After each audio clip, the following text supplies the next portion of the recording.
Hello and welcome to Jagee's Cookbook, your favorite cook show. This time I'm going to show you a total new take or a new version of a roti or a flatbread called Msemen.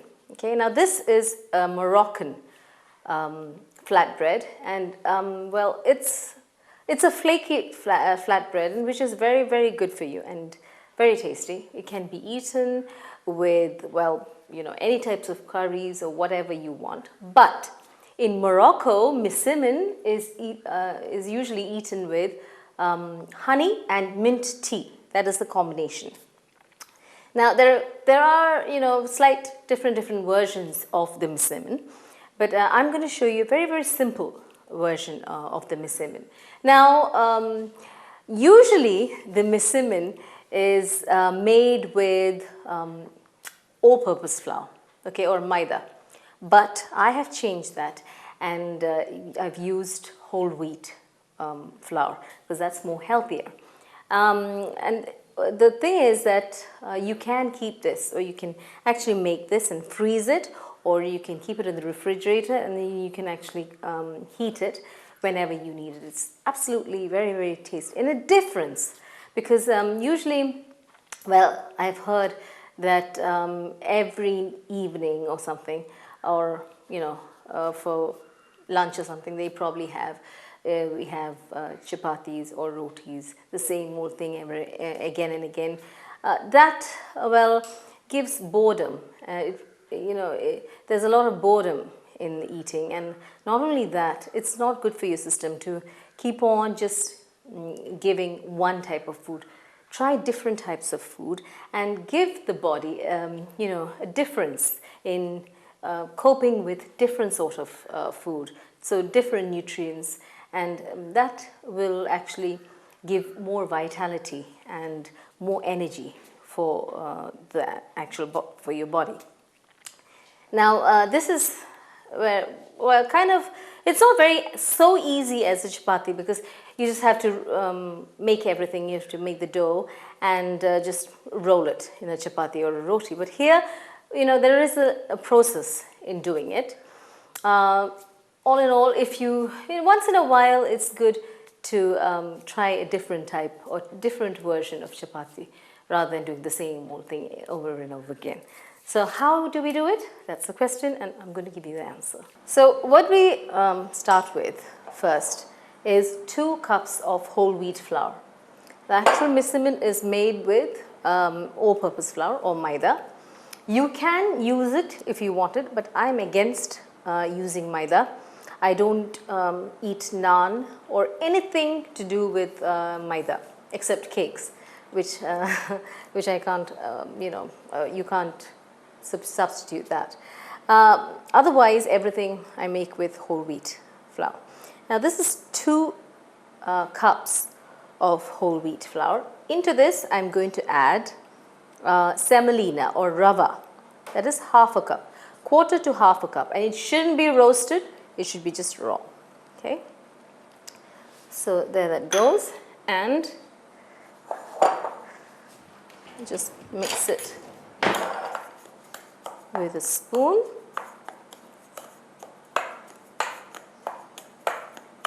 Okay, now to this we add half a tablespoon, not teaspoon, half a tablespoon of baking powder, half a tablespoon of sugar, and, well, half to 1 teaspoon of salt. That all depends upon how much salt you really want or need. Okay. Now mix the whole thing together. So I'm going to repeat the dry ingredients once again. 2 cups of whole wheat flour, half to quarter cup of rava or semolina, half a tablespoon of baking powder, half a tablespoon of sugar, and 1 or half teaspoon of salt, depending upon what you want. Together with that, you're going to add 1 egg. Now egg is optional. you can avoid egg. Now, if you want to avoid egg, you can add a little bit of oil. Okay, little bit, 1 tablespoon or something of oil. That is any flavorless oil. There, water, lukewarm water, or even warm water. Warm water is really good. And just stir it with a spoon. Let it all, bring everything together into a dough, and then you can use your hands. Make sure your hands are clean. I don't even have to say that. You need to knead this really, really well. And to actually make a work surface or prepare your work surface, what I usually do, I'll show you my method. First, let me bring all this together. So this has all come together into a dough, okay? Now we need to knead it like a chapati. For that, I'm going to actually prepare my work surface and do it on that, so it makes things easier. You can do this by hand or a processor, all up to you, whatever you like. Okay, however you make your chapati dough. I will show you my method. I prepare my work surface by covering it up with cling film so that I have got a lot of room to maneuver and actually work on. The chapati thing is only a round, slab or a small piece of wood or something. This provides you a bigger surface area.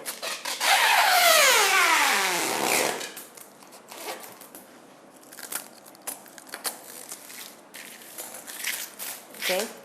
When you actually cover it up with cling, your granite surface, when you actually do it, make sure all the air bubbles are gone. Otherwise, when you actually work on it, it's going to tear. And that's very irritating. So cover it very well. This is my own technique, using, what an irritating sound. Using this granite surface or any marble surface or anything and covering it up with cling so that, you get a clean surface. You don't have to be afraid of germs or anything.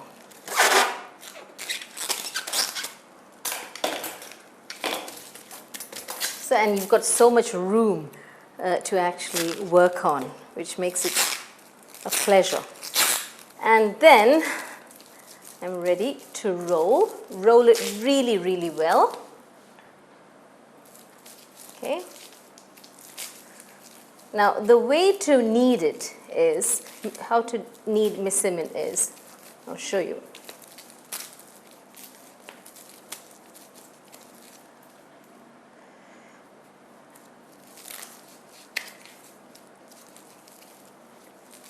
Now what they do is go like this.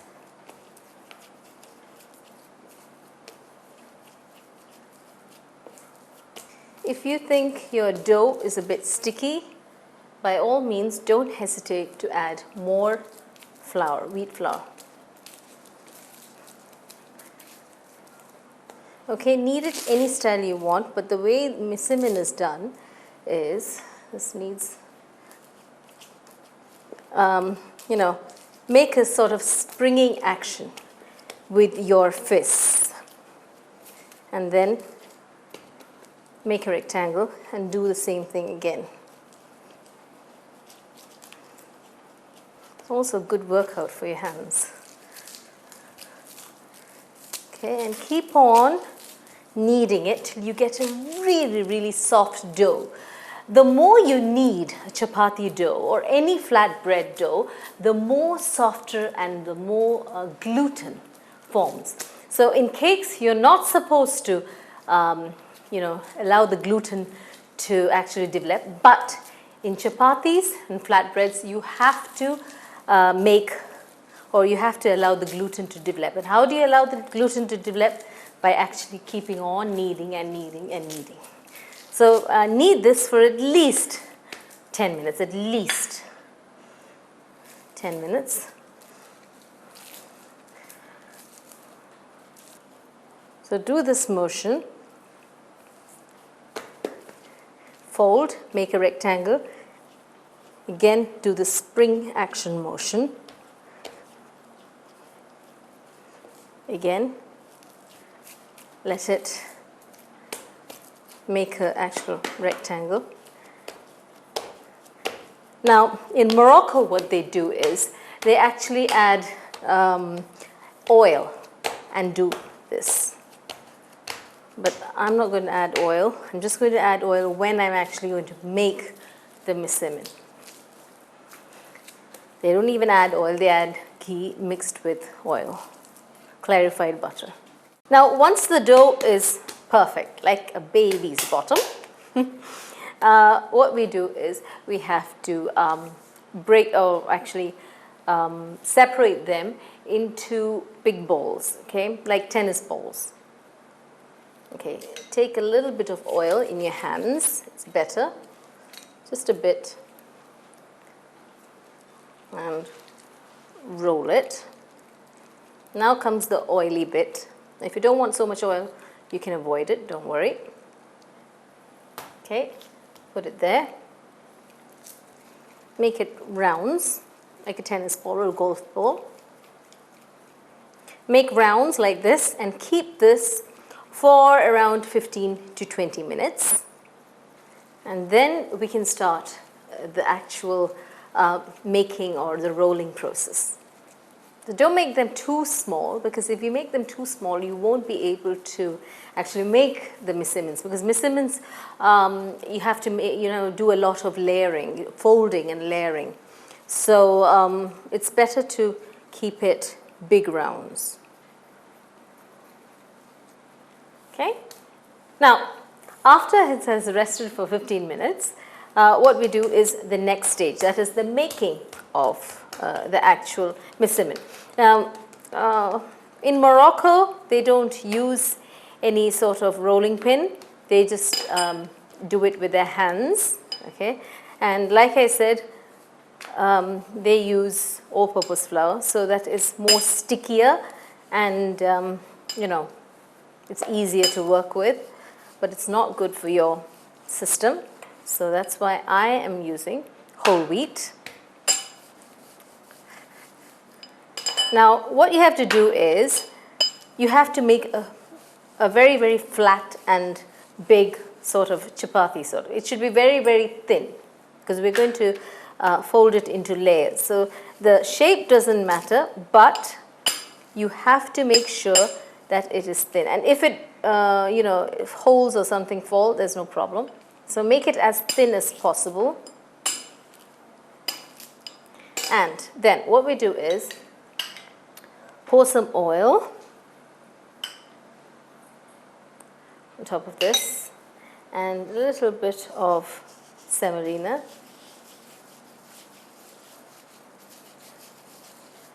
Then make it into a rectangle shape. Okay. A little more oil. Now, you can control how much oil you want. If you don't want to put that much oil, don't. But to separate the layers, you'll have to put a little bit of oil. Fold it to one side, fold the other side, and then just fold this on top and make a square. Okay? So this is a square. Now, this has to rest again for around 15 minutes. This all needs 15 minutes so that it relaxes the dough and makes it more pliable. After it's done, I'll show you one more. After it's done, then we have to roll it again, keeping the square shape, because msemen essentially is square in shape. Okay.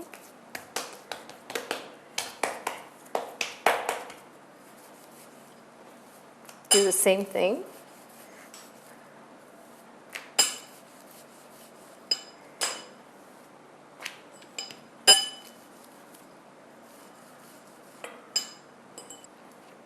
Like I said, if small holes or something, comes, there's no problem.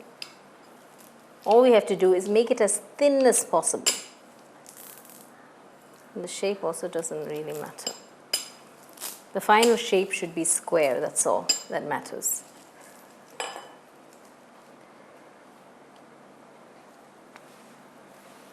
The oil.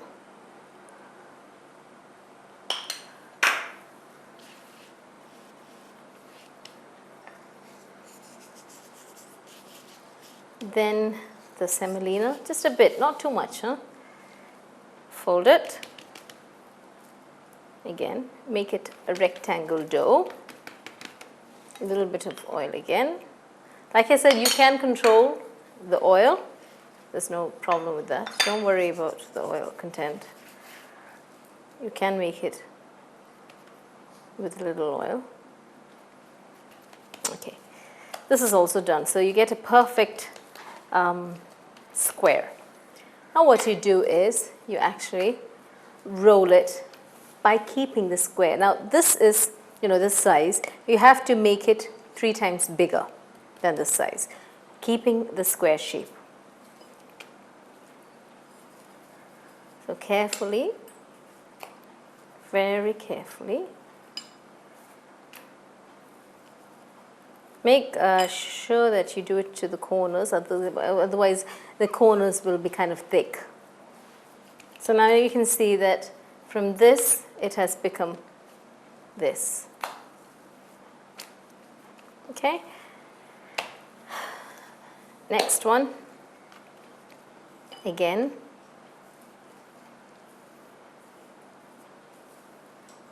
If you want more oil, you can pour a bit of oil on the surface again. Now in Morocco, like I said, they don't use the rolling pin. They use just their hands, and they keep on,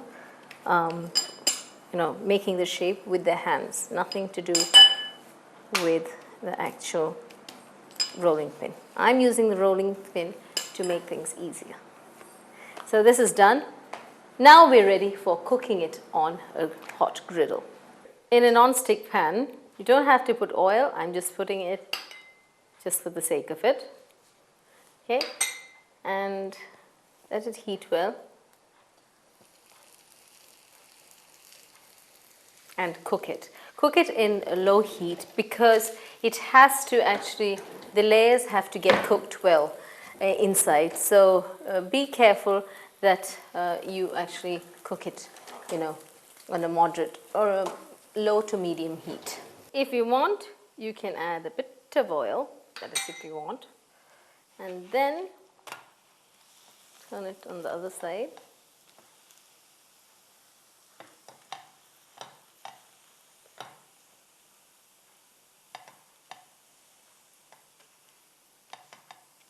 Now, the Msemens are all ready and ready to be eaten. Like I said, in Morocco, they eat it with honey and mint tea. That is the traditional combination. You can actually have it with anything you want, like curries, chicken curry, vegetarian curry, paneer, whatever. Okay, it's a very nice combination. Instead of having the normal chapati or roti,